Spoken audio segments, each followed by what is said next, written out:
വീട്ടിൽ സമാധാനമുണ്ടോ? ഇടയ്ക്കെങ്കിലും നമ്മൾ സ്വയം ചോദിക്കുന്ന, അല്ലെങ്കിൽ മറ്റുള്ളവർ നമ്മളോട് ചോദിക്കുന്നൊരു ചോദ്യമാണിതല്ലേ. വെറുതെ ഒരു സുഖത്തിനു വേണ്ടിയുള്ള ഒന്നല്ല വീട്ടിലെ സമാധാനം. അത് നമ്മുടെയൊക്കെ മാനസികാരോഗ്യത്തിന്റെ അടിത്തറയാണ്. അപ്പോൾ എന്തുകൊണ്ടാണ് വീട്ടിലെ സമാധാനത്തിന് ഇത്രയധികം പ്രാധാന്യം? അതിന്റെ മനഃശാസ്ത്രപരമായ ചില കാര്യങ്ങളിലേക്ക് നമുക്കൊന്ന് ഇറങ്ങിച്ചെല്ലാം. ഈ ഒരു വാചകമുണ്ടല്ലോ, വീട്ടിലെ സമാധാനം ഒരു മാനസിക ചികിത്സ പോലെയാണ് എന്നത്. ഇതിലാണ് നമ്മളിന്ന് ശ്രദ്ധിക്കാൻ പോകുന്നത്. പുറത്തുപോയി ഒരുപാട് സ്ട്രെസ്സും ടെൻഷനുമൊക്കെ അനുഭവിച്ച് തിരികെ വരുമ്പോൾ നമ്മുടെ വീട് എങ്ങനെയാണ് നമുക്കൊരു തെറാപ്പി സെന്റർ പോലെയാവുന്നത്? നമുക്ക് നോക്കാം. അപ്പോൾ നമ്മുടെ ആദ്യത്തെ ഭാഗം ഇതാണ്. സമാധാനം എന്നത് വെറുമൊരു ആഗ്രഹമല്ല, അതൊരു മനഃശാസ്ത്രപരമായ ആവശ്യമാണ്. ഇന്നത്തെ കാലത്ത്, പ്രത്യേകിച്ച് നമ്മൾ മലയാളികളുടെ സാഹചര്യങ്ങളിൽ, വീട്ടിലെ സമാധാനം ഒരു ലക്ഷറിയല്ല, മറിച്ചൊരു അത്യാവശ്യമായി മാറുന്നത് എന്തുകൊണ്ടാണ്? നമുക്കൊന്ന് പരിശോധിക്കാം.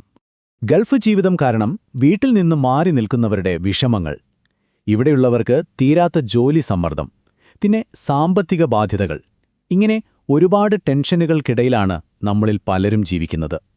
ഈ ഓട്ടത്തിനിടയിൽ മനസ്സൊന്ന് തണുപ്പിക്കാൻ ഒരിടം വേണ്ടേ? ആ ഒരിടമായിരിക്കണം നമ്മുടെ വീട്.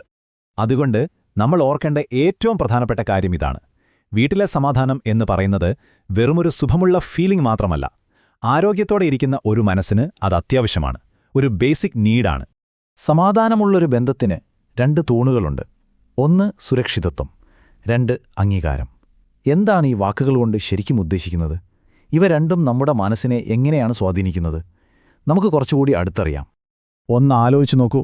അയ്യേ, ഇതാണോ നിന്റെ പ്രശ്നം എന്നൊന്നും ആരും ചോദിക്കില്ലെന്ന ഉറപ്പിൽ നമ്മുടെ എന്ത് വിഷമവും തുറന്നു പറയാനൊരിടം, അതാണ് ഇമോഷണൽ സേഫ്റ്റി. പ്രത്യേകിച്ച് പുരുഷന്മാർക്ക് അവരുടെ പ്രശ്നങ്ങൾ തുറന്നു പറയാൻ പലപ്പോഴും ഒരു മടിയുണ്ടാകും.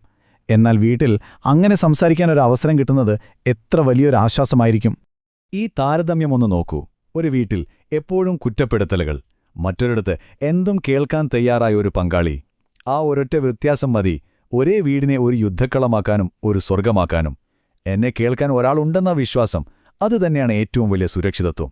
നിങ്ങളുടെ പങ്കാളി ഒരു വിഷമം പറയുമ്പോൾ നമ്മൾ സാധാരണ എന്താ ചെയ്യാറ്? ചാടിക്കയറി ഒരു പരിഹാരം നിർദ്ദേശിക്കാൻ നോക്കും, അല്ലേ? പക്ഷെ അതിനേക്കാൾ അവർക്ക് ആവശ്യം നീ പറയുന്നത് എനിക്ക് മനസ്സിലാകുന്നുണ്ട് എന്നൊരു വാക്കാണ്. അവരുടെ വികാരത്തെ ഒന്ന് അംഗീകരിക്കുന്നത് മാത്രം മതി ബന്ധങ്ങൾ ഒരുപാട് ദൃഢമാകാൻ. ഈ ഒരു വാചകം, ഇത് നിനക്ക് ബുദ്ധിമുട്ടാണെന്ന് എനിക്ക് മനസ്സിലാവുന്നുണ്ട്. ഇത് കേൾക്കുമ്പോൾ കിട്ടുന്നൊരു റിലീഫുണ്ട്. ഞാൻ ഒറ്റയ്ക്കല്ല, എന്നെ മനസ്സിലാക്കാൻ ഒരാളുണ്ട് എന്ന ഒരു തോന്നലുണ്ടല്ലോ, അത് മതി നമ്മുടെ പകുതി ടെൻഷനും കുറയാൻ.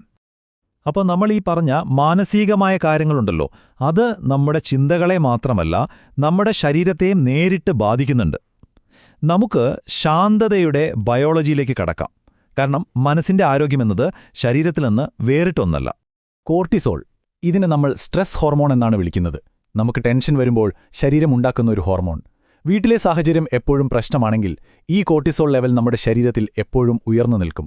അത് നമ്മളെ കൂടുതൽ ദേഷ്യമുള്ളവരും ഉത്കണ്ഠയുള്ളവരുമാക്കി മാറ്റും. നോക്കൂ, ഇതൊരു സൈക്കിൾ പോലെയാണ്. വീട്ടിൽ സമാധാനമില്ലായ്മ, അത് നമ്മുടെ ശരീരത്തിലെ കോർട്ടിസോൾ കൂട്ടുന്നു. കൂടിയ കോർട്ടിസോൾ നമ്മളെ കൂടുതൽ ദേഷ്യക്കാരും ടെൻഷനുള്ളവരുമാക്കുന്നു. ആ ദേഷ്യം വീണ്ടും വീട്ടിൽ പ്രശ്നങ്ങളുണ്ടാക്കുന്നു. ഇതൊരു അവസാനമില്ലാത്ത വലയം പോലെ തുടർന്നുകൊണ്ടേയിരിക്കും. പക്ഷേ ഇതിനൊരു മറുവശമുണ്ട്. സ്നേഹവും സമാധാനവുമുള്ളൊരു ബന്ധത്തിന് ഈ കോർട്ടിസോളിന്റെ അളവ് സ്വാഭാവികമായി തന്നെ കുറയ്ക്കാൻ കഴിയും. ചുരുക്കി പറഞ്ഞാൽ, നമ്മളെ സ്നേഹിക്കുന്ന ഒരു പങ്കാളി നമ്മുടെ മാനസികാരോഗ്യത്തിനുള്ള ഏറ്റവും നല്ല ഒരു നാച്ചുറൽ തെറാപ്പി തന്നെയാണ്. ഓക്കെ, അപ്പോൾ ശരീരം എങ്ങനെ പ്രതികരിക്കുന്നു എന്ന് നമ്മൾ കണ്ടു. ഇനി നമുക്ക് മനസ്സിന്റെ അടിത്തറയെക്കുറിച്ച് സംസാരിക്കാം. നല്ലൊരു ബന്ധം നമ്മുടെ ചിന്തകളെയും നമ്മൾ ഈ ലോകത്തെ കാണുന്ന രീതിയെ തന്നെയും എങ്ങനെയാണ് മാറ്റുന്നതെന്ന് നോക്കാം. Cognitive reframing. പേര് കേട്ട് പേടിക്കേണ്ട, സംഭവം സിമ്പിളാണ്. ഒരു പ്രശ്നം എത്ര വലുതാണ് എന്ന് തീരുമാനിക്കുന്നത് ആ പ്രശ്നമല്ല, ആ പ്രശ്നത്തെ നമ്മൾ എങ്ങനെ കാണുന്നു എന്നതാണ്. ഇവിടെയാണ് ഒരു പങ്കാളിയുടെ സപ്പോർട്ട് വളരെ വലുതാകുന്നത്. ഒന്ന് സങ്കൽപ്പിച്ചു നോക്കൂ, നിങ്ങളുടെ മുന്നിൽ ഒരു വലിയ പ്രശ്നം. നിങ്ങൾ ഒറ്റയ്ക്കാണെങ്കിൽ ചിലപ്പോൾ തോന്നും, അയ്യോ ഇത് ഭയങ്കര പ്രശ്നമാണല്ലോ എന്ന്. എന്നാൽ കൂടെയുള്ളയാൾ പറയുകയാണ്, സാരമില്ല, നമുക്കിത് ഒരുമിച്ച് തീർക്കാം എന്ന്. ആ ഒരൊറ്റ വാക്ക് മതി നമ്മുടെ പേടി മാറി ആത്മവിശ്വാസം വരാൻ. അതാണ് റീഫ്രെയിമിംഗ്. സൈക്കോളജിയിലെ അറ്റാച്ച്മെന്റ് തിയറി പറയുന്നതും ഇതേ കാര്യമാണ്. ഒരു കൊച്ചുകുട്ടിക്ക് അമ്മയുടെ കയ്യിൽ പിടിച്ച് നടക്കുമ്പോൾ ഒരു ധൈര്യമില്ലേ?